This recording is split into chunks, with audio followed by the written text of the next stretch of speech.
as you can see, thank you. We have a lot going on, and we hope you all take advantage of membership and get involved with us. Let's get on to our conversation today, where we're going to focus on how brands ask or are making necessary adjustments in today's always-on environment to reach and meet the needs of the 360 modern driver. So also, if you tweet, we ask that you share what you learn here by tweeting at @ClubNY, pound the verticals, and be sure to look out for our post-event wrap-up. So if you miss anything, you can connect with it there and also pick up any tips that might have been shared. We'll show that after the event. But now let's please join me in welcoming to the stage our partner and moderator for today, Anthony Winters, who is the Senior Director of Field Sales Autos from Verizon Media. In this position, Anthony has responsibility for the domestic and several European OEMs. And prior to joining Verizon Media, Anthony was a senior vice president on the Dodge brand at BBDO. His prior experience includes various account management positions, working on advertising, licensing, international CRM, and event marketing on the Chrysler, Jeep, Ram, and Dodge, Detroit Red Wings, American Association of Advertising Agencies, and Washington, D.C., and government relations. So please join me in welcoming Anthony to the stage. If I would known you were going to be reading that, I would have shortened it. I'm really not that interesting. Thank you, though, for sharing. First off, before I introduce the panel, just real quick, so I am Anthony Winters with Verizon Media. A little bit on Verizon, we are a house of brands, Yahoo, HuffPost, TechCrunch, upstairs we've got our friends from Autoblog. And we help transform the way people stay informed and entertained and communicate and transact. So, working at Verizon has been great.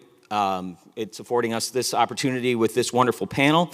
And with that, I'd like to introduce the panelists, who I'm sure you're excited to hear from. So first off, from Zipcar, we've got Juan Gabarro. So come on up, Juan. And then from Cadillac, Victoria Gallerati. From Jag Land Rover, Christopher Jays. And he brought his club. That's good. And then finally from Honda, we've got Tom Payton. So come on up, Tom. Thank you. Oh, I've got multiple mics. I love it. Okay. So first off, I just want to take a couple minutes and have everybody introduce themselves, make sure their mics are on and working. And tell us a little bit about who you are and what you're doing. So, Juan, why don't we start with you? So, we know you're at Zipcar. Anything you want to share with the group? Sure. I spent about 6 years working at Digitas in digital marketing strategy and analytics. Most recently, leading a data science team, which was quite an experience for me. I have an anthropology degree from undergrad. I'm not that analytical. Now I'm at Zipcar, leading segment and brand, product marketing, interacting with brand quite a bit. And we're going to share fun facts, is that right? Yeah, please. So I think people want to know a little bit. I was fascinated by this one, actually. I'll share two. The driving-related one is that I've managed to only own a car for 2 years of my life so far. And that's been a somewhat conscious decision. And the more fun fact is I've estimated that I eat about I actually had to reanalyze this, okay. 10 to 20 pounds of octopus a year. I really enjoy it. My wife's from a part of Spain where that's sort of one of their delicacies. And I eat probably about half of that just in the summer alone when I visit. Excellent. All right, Victoria. I don't really know where to go with that. It's interesting, though. We get it, octopus. Hi, everyone. My name is Victoria Gagliardi, and as mentioned, I work for Cadillac. I run the experiential team, which is inclusive of all of our consumer events and auto shows. Prior to that, I worked for Volkswagen of America, and I was on their experiential and auto show team. You see the trend here. And I also worked on the PR team for them. So certainly have a little bit of automotive background. Right before that, though, I did work for DC United. So I love sports. It's the highlight of my life. I played field hockey in college, and I went to Catholic University in DC. So just a little piece about me. My fun fact, which I feel like these are the most awkward things in the world. As soon as someone asks you the most interesting thing about yourself, I don't think of anything. I certainly feel like I'm the least interesting person in the room when these questions are asked, but I did sing for the Pope a few years ago, and I will be hosting a concert in the Cadillac booth following this seminar. So feel free to come out. We just launched a car. Come see us. Perfect. All right, Chris. So hi everybody, my name is Chris Jays. I run or work on the media buying and strategy team at Jaguar Land Rover, so that obnoxious cheering were the people that I pay to come here and cheer on my behalf. Anthony had asked me about how I got started at Jaguar Land Rover, and it's a bit of a cheesy story, but when I graduated college, I knew I wanted to work in the automotive industry. I can spend hours waxing poetic about cars. It's what I love.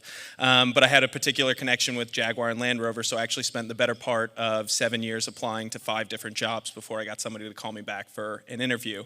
And I'd actually only gotten that call back because I'd spent so much time networking as well that I'd met the person who was hiring for it and bugged them until they let me come in, and I've been there ever since. I'm really lucky in that sense.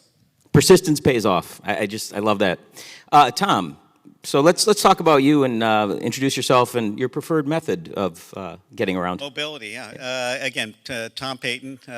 Been blessed to work at Honda the last 18 years, and was with Domestics prior to that, but do marketing operations there and head up that group, which includes well, really everything but creating the ads. It's the media, the running the databases, which weren't such a sexy thing a few years ago, but now it's, I'm the big data guy, and experiential and et cetera, et cetera. So it's a great company though, and enjoyed working there.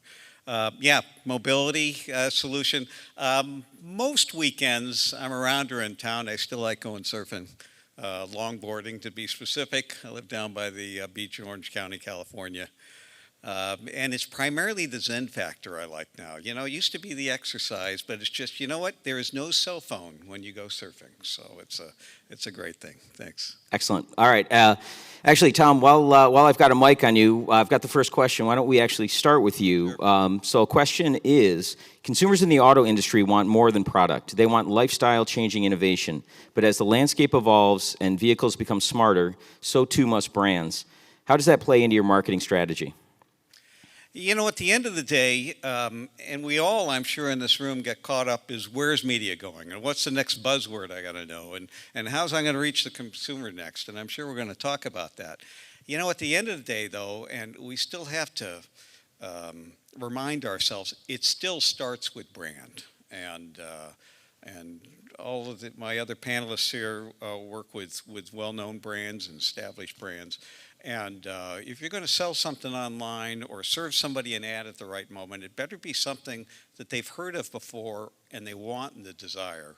So what can't be lost in this is the brand building work, which digital can be part of, but it's all the other marketing elements have not become obsolete. And that's what's going to service the customer too, especially. And I'm not even talking about the millennials anymore, because if you sort of haven't built the brand with them now, it's Gen Z who are the real problems out there. Or opportunities. Yeah, you're right, opportunity to hold still for 5 minutes to build your brand with. But that's where it's got to start. That's great. Victoria? Yeah, I think it's really important as we continue on these trends of innovation and technology and future mobility that brands stay authentic. And I think that's what Tom was kind of speaking to, building that brand loyalty first in order to keep people interested, and then using the innovation and technology in new ways into going into business, whether it's social, digital, TVCs, they all play a much larger role in the full construct of your marketing strategy.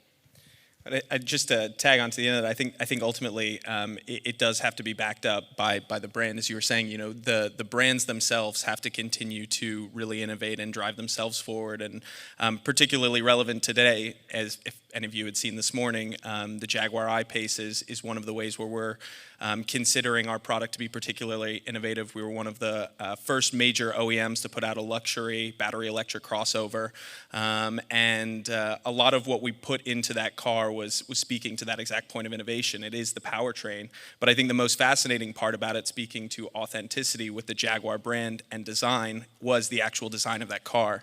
And if you talk to Ian Callum and the designer about it, he will say that ultimately designing an electric car freed him up to totally change the proportions, the packaging, and the profile of the vehicle in a way that came with this beautiful design, and that was backed up with the award.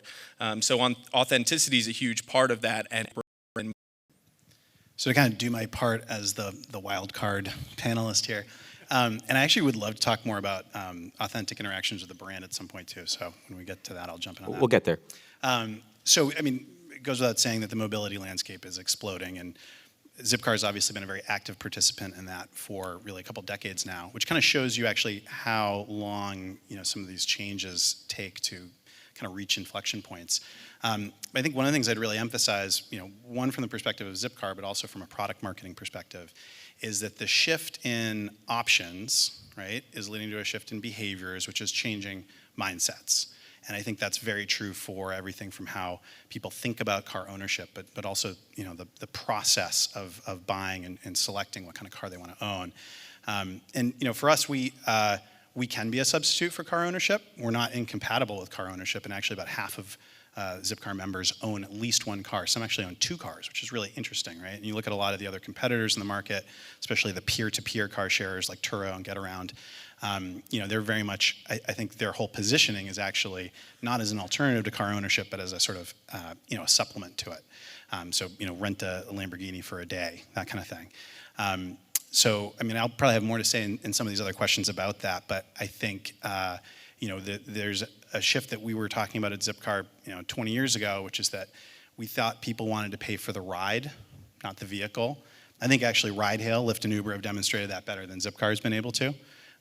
But I think that has real implications for how we think about getting people interested in car ownership and how customers sort of weigh those options and sort of evaluate when and whether car ownership is right for them and what type of car ownership is right for them. Great point. Thanks for that, Juan. So we talked a little bit about authenticity in that question. So auto consumers, they're changing their reasons for purchase. How do you consider the influences on the path to purchase, in your marketing position? So probably a little bit different from you, Juan, but still, you're trying to penetrate, new markets, I'm sure. How do you think about that? And then, we'll go to some of the other panelists, because it's a little bit different since it isn't the ownership. Yeah, I think we're sort of interacting with all these other brands, right? So there's a point where either someone is deciding whether or not to get a car, and Zipcar is an option to hold off on that, or they've got a car and maybe they don't want to get a second car, or like I said, they've got a second car and they're thinking about the need for a cargo van or a pickup truck. So we do think of it very much as related to life stages, related to circumstances and context. Our core market is definitely in major metropolitan areas, urban markets. Sort of it's part of a solution set for them, right? In terms of urban living. The other thing I'd say though is I think sort of related to the first point is people are in your cars way more now than they might have otherwise been, right? So I remember even just growing up, right? Your exposure to cars were certainly through mass marketing and brand advertising. Maybe you sit in a friend's car. Maybe someone tells you about a car that they've had that they like. Nowadays, people are in Lyfts and Ubers in cars that they might not have otherwise been in all the time. Car sharing is another example of that. So we actually sort of interact there too. I think a lot of times people are using a Zipcar, and that might be their first exposure to a Honda, or it might be their first exposure to driving an SUV themselves and sort of deciding whether they like that. So that's sort of maybe one aspect of where we sort of plug in. Okay, Tom, we did some research at Verizon, and one of the things that we learned is millennials, not so much Gen Z, but what we were hearing from millennials is, the tech was interesting to them. So when you're thinking about, marketing to them, are you leading with, sometimes is it more technological bent, or is it safety if it's maybe a boomer or Gen X, or how are you thinking about that? Yeah, I tell you, it's a real tightrope we walk right now, because the boomers, they're pretty easy to please in terms of give me a couple knobs to turn and a couple buttons to push and I'm good to go. And then our 30, 35-year-olds, especially in the Acura brand where we have very advanced technology, they love it. But at the same token, the boomers don't love it so much. And it's finding that right mix of really selling through the new technologies, and you've heard about them if you've been around the show. We have them all. Most manufacturers have them. But I got to tell you, somebody that's a boomer really struggles with that. So it is. Although with one exception, everybody wants more safety items, and that's the good news. But at the same token, they just want to be able to turn their radio on and off, and that's a struggle still some places. It's the simple things. Victoria, from your perspective, from an experiential standpoint, are you using these shows to, adjust a little bit based on, either location or demographics of who's attending? Absolutely. I think to Tom's point, I'm sure we all face this to some degree. The biggest challenge we have is while going after a newer customer, you try not to alienate the one you have. So I think from an experiential perspective, as I look at venues and how we curate these events and the locations and all the pieces that kind of make up the programming, it's important to use data and look at kind of social sharing and see what's happening in the marketplace that makes it relevant, for sure. Something that Cadillac is doing in particular, so we just launched CT5. If anybody's been to the booth today, there's a beautiful Rowan. You see how I'm kind of plugging my own brand here? So we just launched this new car today, and it was the first time that Cadillac really in its history launched a car via social platform. And that was something new that we'd never tried before. Traditionally, you launch at an auto show, or you do an offsite event, or you do PR programming. And for us, it's the highest performing organic social launch that we've done in our 117-year history. So it's really interesting to see the marketplace kind of trending towards social in a weird way. But again, how do you maintain that newer, or bring on that newer customer and maintain your older one? It's certainly a juggling act. No, I actually think that's a great point because of the evolution of the audiences. And, Chris, from your perspective, we were talking earlier, it's, you know what a Rover is, right? Jaguar, maybe a little bit different. Like, from reaching a Land Rover audience, you've got, a pretty passionate audience, pretty well defined. Like, would you think about doing something like that with Jaguar? So I did just want to touch on one thing Tom had said, and then I promise I'll answer your question. But what I've found really interesting, what you said is, everybody's got the technology. And I think we often get caught as OEMs in sounding chambers where we're sitting there thinking, oh man, this is what really makes us unique. This one little feature that we obsess over and we put into all of our creative. And ultimately, then you get out into the real world and you talk to somebody and you're like, oh, did you play with this? And they're like, no, I didn't even know that was a thing. And even though it's been featured in a number of different ways, because people are still inherently really motivated and driven by brands. They connect with brands, they identify with brands.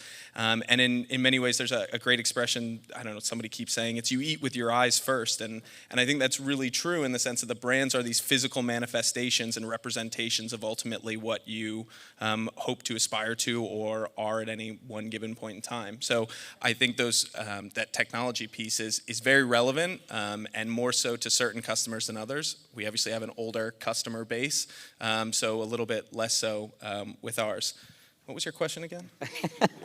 So what Victoria was talking about is, using social to launch Cadillac. Would you consider using social or different platforms to launch a Jaguar, or just thinking about the evolution of your message to try to reach a younger or different audience from what you would consider your core Jaguar audience? Oh yeah, no, absolutely. I think we spend a ton of time really looking at our target customer and understanding where the platforms they're engaging with and how do we become relevant and part of conversations that they're already having. It's not about starting a new conversation, it's about tapping into that existing conversation. And we actually recently, just yesterday, launched a program that we're working on with Cool Hunting in relation to the Range Rover Evoque. That consumer is much younger, much more influenced by culture and what they're seeing in their social feeds. And so having relevant content that feels organic and not too heavy-handed for that target is really important. So you just have to evaluate on a case-by-case. Great, thank you. So at Verizon, we have exabytes of data. That's actually a thing. You could look it up. It's more than terabytes. So we've run various studies, and one of them was a loyalty study. And what we learned, there were some interesting findings. Consumers nowadays are switching brands more so than they ever have, gas mileage being one of the top ones. How do you react to that? How do you try to keep, these folks loyal? And then, Juan, I think for you, are you seeing when people are getting a Zip car, is there consistency in what they're getting, or are they trying to, try a few different? Why don't you start? Yeah, we do. You do see that people have preferences. We have a pretty awesome data science team at Zipcar, which is a little unusual for a company our size, and we've got a pretty brilliant guy leading it. And we do look at things like that. People do develop preferences. It's kind of interesting because it's not always really strong immediately. We also do some qualitative and some survey research, and we found that if we have a higher mix of a certain model, so for example, we have a partnership with Honda, and on the UCOP campuses and OSU and City of Columbus, we have a much higher proportion or an entirely Honda fleet. And you definitely see that students' preferences change over time. You know, that was really good playing to the crowd there. Yeah, Tom appreciates that. We appreciate our partnership. No, but it's very real, and it has a lot, again, sort of what we were saying before, it's getting an authentic experience and interaction with a brand. People develop comfort, they develop preferences without even knowing it. Victoria, please. I think, truthfully, that the loyalty model isn't the same anymore. I think years ago, everybody was looking for safety. Like, is that car safe? Does it have the features I'm looking for? Right now, I think it's expected. And I think all of us are kind of running after tech. I don't think our can keep up with how fast the industry is moving. We certainly try, and we certainly try to adapt as quickly as possible, but in terms of loyalty, you know, if someone's been in, I guess I'll use myself as an example, been in a Cadillac for a few years and we don't necessarily have the one feature that they're looking for, they're certainly going to start to cross-shop. Absolutely. And luckily for us now, we're on a pretty aggressive product offensive. So we have kind of a full family now of SUVs, so hoping to kind of nip that in the bud. But it's kind of a dog-eat-dog world now, especially with innovation and future mobility, so we're all kind of chasing that. Great. Chris, Tom, any comments? I think loyalty is extremely challenging for all of us. I think, but we've almost created this monster in many ways because the product life cycles have shortened and technology has become a major purchase factor. So ultimately, that in conjunction with what I think is like the democratization of the shopping process, right? There's so much information out there, and we've almost created this buyer remorse or fear of making a bad purchase to the point where people are analyzing to a level of degree that they haven't ever gone before. But again, I hate to keep saying the brand thing, but it still does come back to the brand because great features will not convince somebody to leave a brand they have a strong connection with. So leaning into those emotional roots and forming those lasting memories, being a part of the passion points that your audience is indexing in is just really important to keep that close relationship. Great. Tom? You good? Okay. Let's change gears a little bit. I want to talk about digital specifically. For a larger ticket item, more research we've done, has talked about mobile and how they are, folks are doing more on their phone in terms of shopping. When you think about that, how are you activating with the mobile phone and utilizing that? I think, for what you do, it's probably a lot of phone, right? Yeah. So we can take a pass on that unless you got a good point. But, Tom, what's Honda been doing, from a mobile perspective? Finding out how to get it right is the answer. First and foremost, 60% of internet searches are done via phone and growing and et cetera, and those. It's figuring out how to get it right. Now go back to the one thing, Anthony, we did with Verizon earlier, with you guys are starting to stream NFL games. And you know what? While we have pretty good budgets, we don't have unlimited budgets, and I'd like to have more NFL. And you know what? That's an efficient way to see if I can target that audience in a more engaging way. And I can also measure if somebody took some action versus when I run my ad on CBS or whatever. I don't have quite that, although we're getting closer there too with addressable TV and such. So it's trying to figure out the equation. Just one last item on that.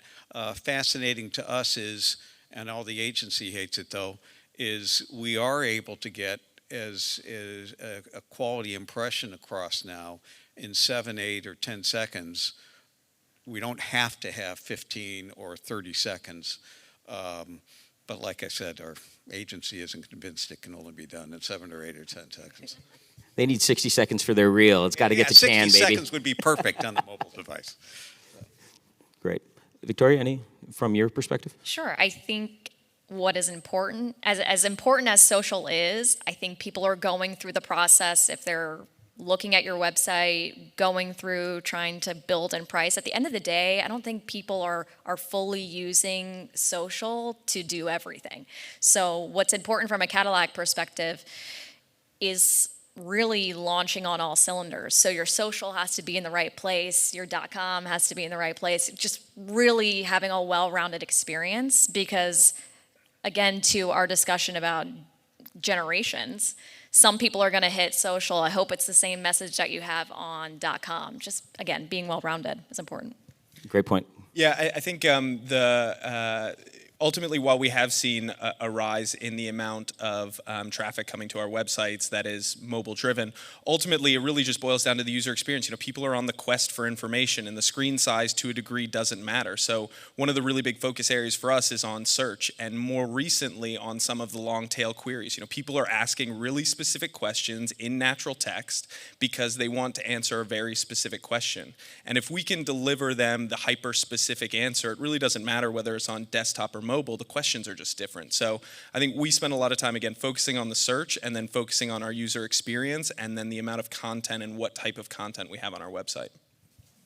All great points. Thank you very much.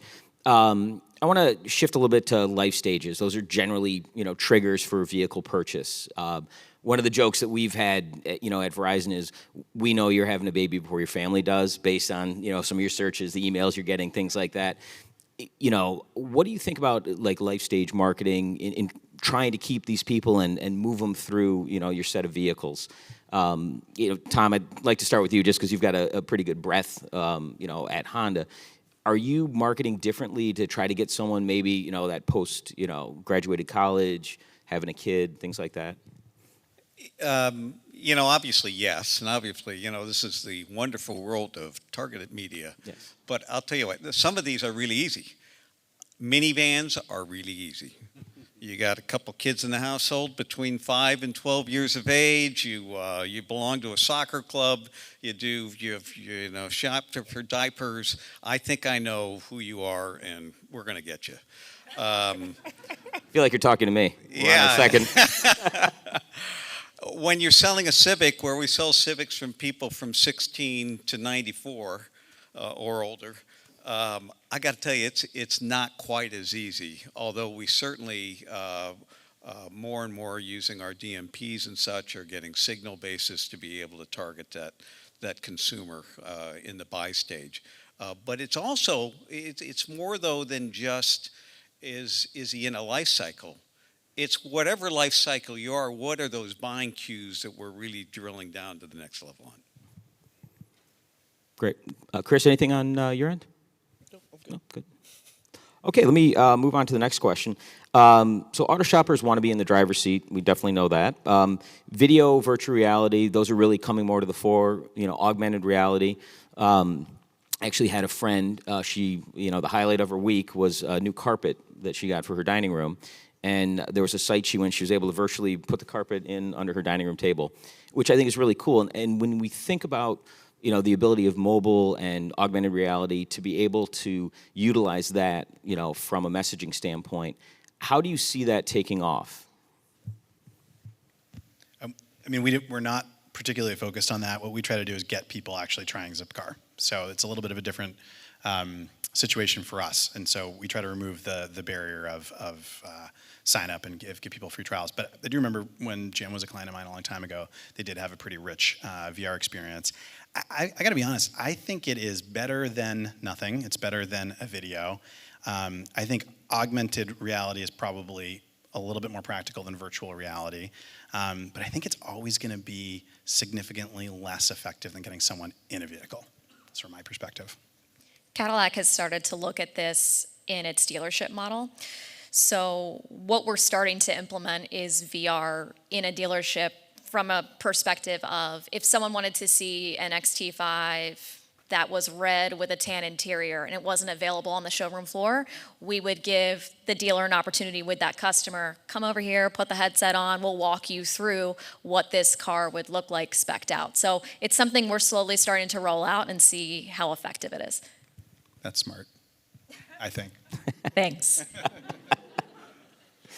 I think one thing I'd just add to that is, as brands, the emphasis on launching vehicles, right? That big reveal moment, how do you make the most out of it? And as you can relate because you've just gone through it today. But ultimately, we often do such a good job in that moment. And, especially when we have our global HQ in the UK, we don't always go on sale immediately following that reveal. And so we generate this great demand and buzz, and people roll into the dealerships and they want to see more and experience more, and there's nothing there. So that's where I think our team's done a really good job in putting together these virtual reality experiences to enable customers that are really expressing demand in that moment to go in, see the vehicle, experience it in a way that feels right for the brand, and hopefully capitalize on that interest that we've drummed up. All great points. Thank you. I want to pivot a little bit to the topic we were actually just talking about outside, brand safety. So when you consider, the experiences where you're serving ads, and how important is premium and brand safety? Don't all answer at once. Yeah, I'll start briefly. It's a big deal. Again, the promise of YouTube videos and user-generated content, et cetera, all as appropriate advertising vehicles. I think a lot of us learned that it's still a maturing industry, and a lot of the stuff isn't appropriate for advertisers. So I think at the end of the day, at least for Honda, it's getting to be very much about quality and safety of content, and not about mass reach and such. And really, if you think about it, it's no different than the old world of TV, where there are certain shows you just didn't think were right for their brand. And it's just maturing as an overall industry now. And, maybe YouTube doesn't have 1 billion videos really to sell. Maybe they only have 500 or 600 million. I think they can still do okay with 500 or 600 million. Yeah, well, it's interesting too. I mean, user-generated content definitely cuts both ways. Professional-generated content, you know it's going to be safe. So, good. Chris, anything? Maybe not the most useful comment, but I think when you're in this group, it's fine. We're good. This is a safe space. That's a great caveat, right? I shouldn't. Anyways, I think when you're talking about retargeted display ads, that's one thing. I think when you're talking about your brand advertising, it's another. So we're really, really careful about context for our brand advertising because we don't have a lot of brand advertising dollars. So regardless of safety, it's just like, does this make sense, right? Is this sort of congruent? Is this going to resonate with the context? And we mean not only kind of what publisher, but also just, is this the right type of activity or content consumption where people can sort of actually internalize our branding, right? Display retargeting, it's following them around. They've already visited our website. It's a little bit less important. That's kind of my point of view, at least. That's good. Let me talk about innovation. We talked a little bit actually outside. With your marketing budget, how much do you want to put towards innovation when you think about digital out of home? When you think about programmatic audio, and maybe what else if someone comes to you to test something new? How likely are you to do that? Or, what, budgets are tight, budgets are down, I need to go with what's tried and true? I think it's paramount. I don't speak for everybody on this panel, but if I did, I'm pretty sure all of us would say it's in our daily conversations. We have to keep up. Like I said earlier, we're kind of continuing to chase that tech feature, the next best thing, and truthfully, all of us are looking to stay current and relevant and continue to build our brand as we work towards the future of mobility and innovation. I think it's really important that we try to stay nimble with that.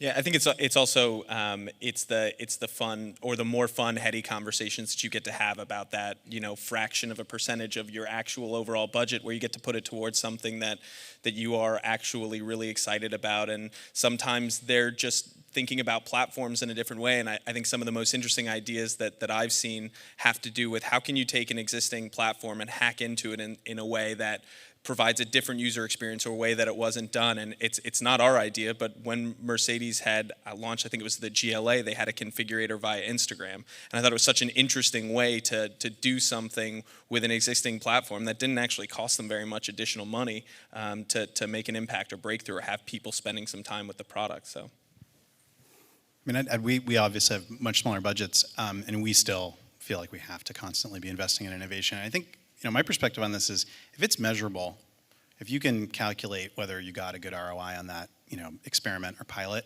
it's really not that much of a risk. You still might need to sort of draw a box around how much investment you're willing to make. But at that point, that's just sort of that's a practical part of test and learn. I think the bigger stuff that's really harder to quantify, that could be harder to justify. And the last thing I'd say is, for us, a lot of times, the most sort of innovative marketing that we do or that we try out is really not tech-enabled at all. So not to be afraid to think about innovation in other ways.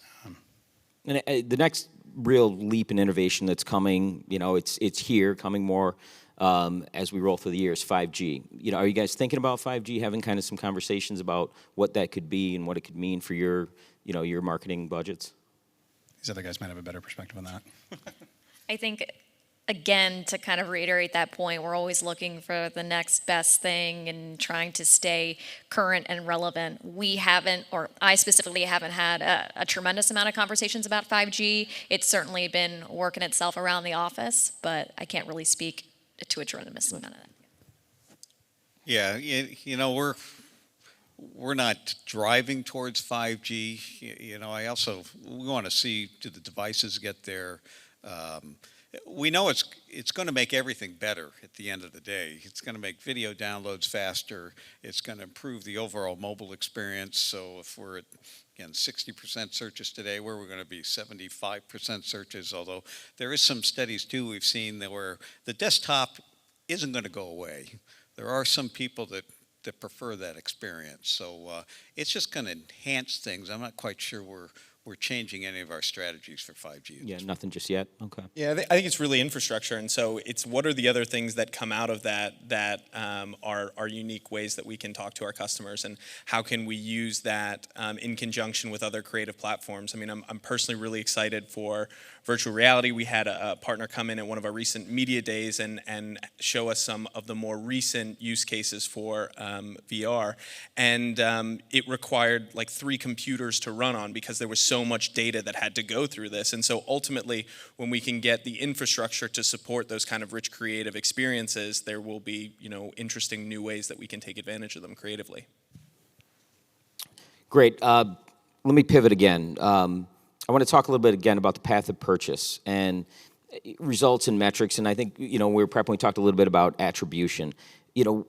What metrics do you look for to be kind of that source of truth, and what are the gaps maybe that need to be filled? Like, we measure a lot, it's, paralysis by analysis a little bit. Are we overanalyzing, or what's a preferred method for measurement and what works?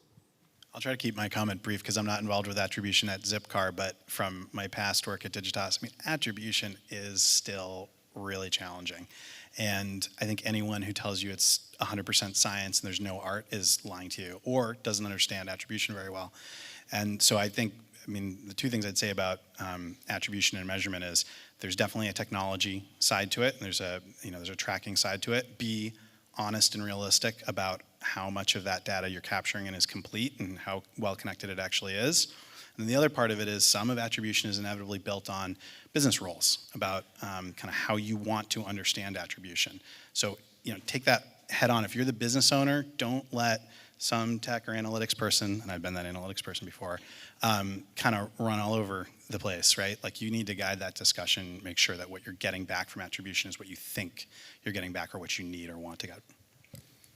From an experiential perspective, we look at brand growth consideration quite a bit. It's the whole purpose of my job to change your minds about Cadillac. We're not your grandfather's car anymore.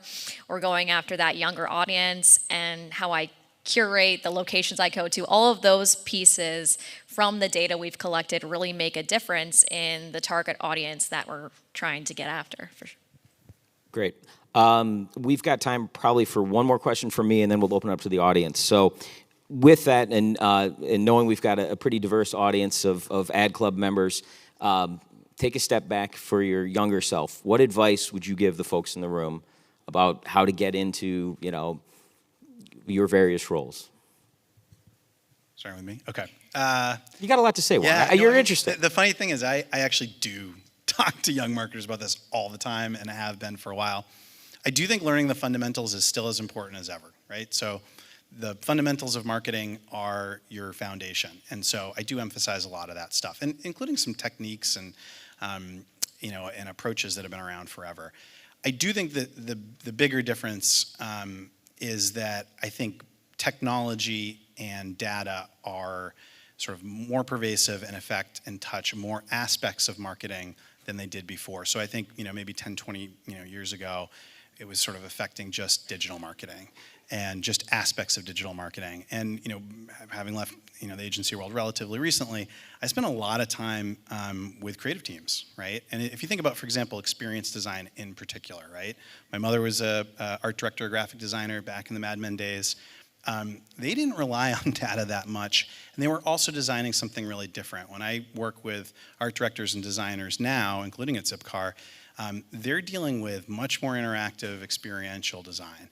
And you have to have some basic fundamental understanding of technology and data, what it can enable, what it won't, constraints. So I think, a young marketer starting out, it's a lot to juggle and it's a lot to learn. They need to learn the fundamentals. They also need to more or less keep up with how technology and data is shaping marketing and advertising. As the automotive industry moves towards this future mobility, innovation, tech-focused society, I think it's really important that young marketers are thinking through what that means for marketing and strategy, because it will completely change the way that we do business today. And I think there needs to be a level of acceptance, awareness, and adoption of electrification. I think there's still a lot of people that are apprehensive. They love their combustion engines. I certainly do. So it's a matter of education. So as a young marketer looking towards the future of what the auto industry can be, I think will be paramount. I'll go a little bit analog in terms of this answer because the bulk of this has been about digital. But we spend so much of our lives totally buried in a laptop and a keyboard. And I would say for a young marketer, don't underestimate the power of your relationships in getting up and going to speak to somebody face to face, forming those bonds, and go to every single event that you can go to, meet everybody that you can meet, talk to everybody, and form those genuine connections, because ultimately those relationships, whether that's calling on somebody at some point to try and get into a specific company, or getting somebody to stay late and do something for you that that they don't want to do, I mean, those things only happen with those relationships and investing in those relationships. Yeah, I'd double that. It's still critical. We need to get more young people in this business, but we also don't have, at least the larger companies, the training programs where they're bringing in, that they went away in the 08 and the 09 recession, they never came back. And for that reason too, we need to have young people that want to get in the business. It's a great business and it's going to change, as we all say. But two, you got to be willing to also not come in and be my boss. You got to come in and be still willing to answer the phones. Do we still have phones?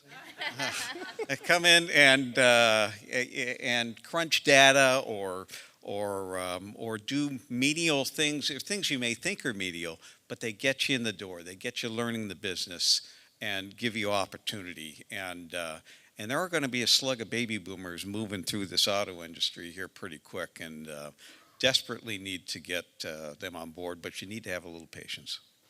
And that's where something like the New York Ad Club is so good, joining clubs, joining associations, and being around. So with that, I'd actually like to open it up to the floor. We've got a few minutes if there's questions. We've got a couple of folks with mics out there if you just want to raise your hand.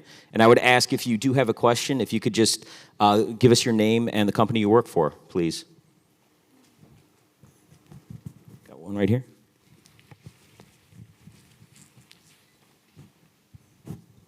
Hi, my name is Jamie Schwartz. My agency's name is Pro For Bono. The question's about conversational AI as you get connected, 4G, 5G, whatever that ends up being. You're not only going to have a chance to add a new tool to the car, but it's now interactive. It's now something where a lot of other partners can come in. How are you anticipating using conversational AI as you move forward?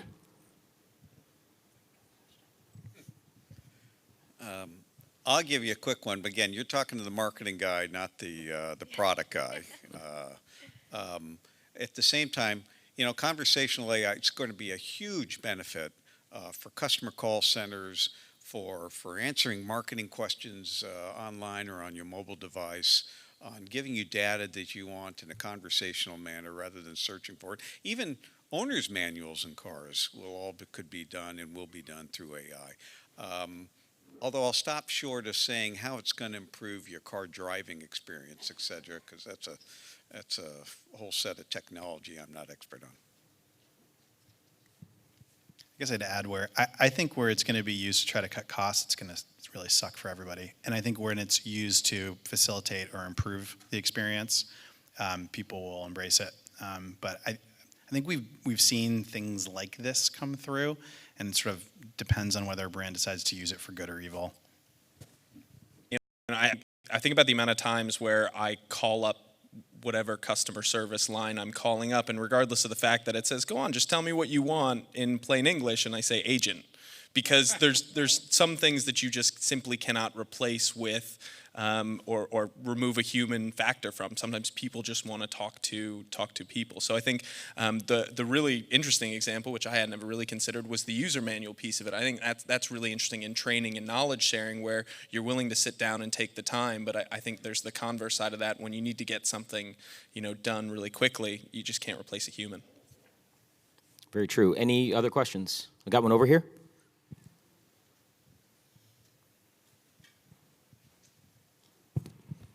Hi, I'm Garvin. I'm with Getty Images. I was just curious. We talked about getting ready for social and being mobile ready. How are you guys sourcing content for social media, and how fast are you turning it around from source to social platforms? Do you mean content that we're developing in-house? So we have teams that do that. Unfortunately for us, it takes us a little bit to get product and photography as quickly as we would want it, but maybe I'm not answering your question correctly, but we do have in-house product teams that support the content generation for us. Yeah, and I'll be honest with you, we have universal dams for a variety of asset sharing like that. The biggest challenge we still have is asset rights, and how you manage that even with dam formats and such. And but certainly it makes it a lot easier to share assets, and if we get some Getty images, we have much broader access. But yeah, big challenge for us is still how to manage those rights among users that aren't familiar with how to use them. Got a question in the back here.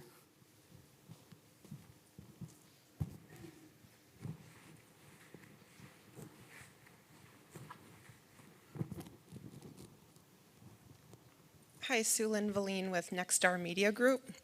I was curious because in the representation there, you have mainstream vehicle, and then you have a couple of high lines. Maybe a fully loaded mainstream is commensurate with some pricing of some of the lower level highline models. Do you guys see a difference then in the conquest opportunities and the cross shopping based off of your brands because of the audience that you're looking at? Because we talked a lot about brand loyalty. And I think that there's a lot of conquest opportunities as I watch shopping behaviors. And how do you address that? Yeah, I think from a premium manufacturer standpoint, yeah, there's no question we have models that are meant to be the feeders into the brand, and we're definitely looking at a lot of the cross-shopping behavior in the data that we get between which of the, I guess, non-luxury OEMs people are either coming out of or shopping from. But again, for us, it really just requires leaning into the brand and painting that story, romancing the notion of moving up to luxury. But the challenge for us really is that, these brands that we're trying to pull from do such a fantastic job. They have such huge volumes that their product is really, really strong. So trying to get people out of that and into luxury is definitely a challenge. Great. I had one over here, I believe.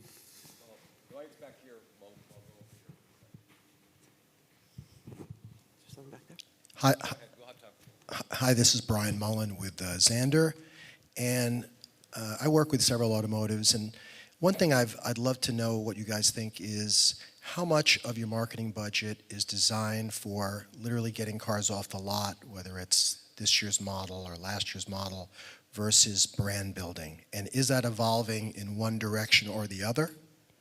Thank you. From an experiential perspective, I say my entire budget is directed at getting cars off a dealer lot. My whole job is to push people into that environment by changing the way they feel about us. So for experiential, it's kind of the whole thing, but I can't speak to the rest of the marketing department specifically. A lot. And the way forward is brand building. And I think everybody is working harder to get there, and certainly we are. But yeah, that's still an inherent problem with the industry because we still have an overcapacity of production versus the current demand. Yeah, I think it's similar. It's always the challenge between we have a sales objective that we need to hit versus we have cars that we need to create awareness and demand in the sort of upper funnel for. So, going back and forth between that and making the case for one versus the other is always that constant battle that you're fighting. I would say it really is driven a lot by the current situation that your brand's facing from a sales perspective because nobody screams louder than an unhappy retailer. Great. Yep. One over here, please, in the front. Oh, you got one. We'll get two in the front. That's good. Thank you. Hi, I'm Rebecca McKinnon with Tough Mudder. Tom, you talked before about the value of an impression. And I'm curious, we know that Gen X and Gen Z are looking for immersive experiential experiences, and they're really hard to capture.